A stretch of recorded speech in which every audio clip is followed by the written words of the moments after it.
Bonjour à tous et bienvenue dans ce nouvel épisode de l'Équation. Aujourd'hui, nous allons faire un focus sur le mix énergétique.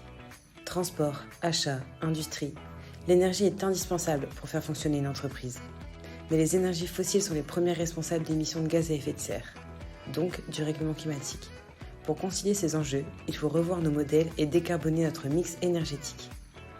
Nous retrouvons à nouveau Estelle Legrand, directrice achat. Alors tout d'abord les basiques. Estelle, peux-tu nous expliquer ce qu'est le mix énergétique ? Le mix énergétique recense l'ensemble des sources d'énergie, qu'elles soient nucléaires, renouvelables, nécessaires au bon fonctionnement du site de production. Il s'agit principalement d'énergie primaire qui ne nécessite pas de transformation avant d'être exploitée. Nous avons donc le gaz, la biomasse et une partie de l'électricité.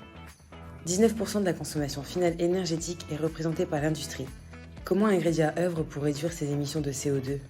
Depuis 2009, l'usine de Saint-Paul-sur-Ternoise, située dans les Hauts-de-France, est munie d'une chaudière biomasse. Celle-ci est alimentée par une filière de bois local, durable et permet de diviser par 2 la consommation de gaz.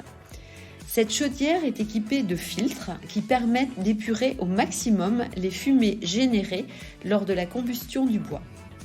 Ingredia, dans un souci de pérennité, a souhaité procéder au remplacement de cette chaudière devenue vétuste par une nouvelle installation en partenariat avec Engie. Le but est d'atteindre 85% de réduction de consommation de gaz et cela pendant les 15 années à venir. C'est un investissement conséquent que le groupe a choisi pour diminuer son empreinte carbone. C'est une belle démarche vertueuse, bravo. Quelles sont les autres options ? D'autres solutions s'offrent à nous, notamment autour de l'électricité verte.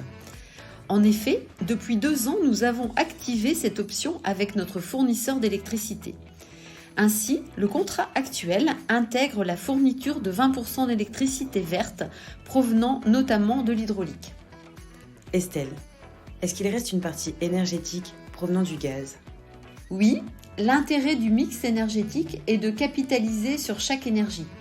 En ce qui concerne le gaz, nous enclenchons des discussions avec notre fournisseur actuel afin de voir comment intégrer du gaz vert sur notre site de production. Merci Estelle pour cette belle mise en lumière, et c'est le cas de le dire. Agissons ensemble pour décarboner et limiter ainsi notre impact sur le réchauffement climatique. À bientôt pour un prochain podcast.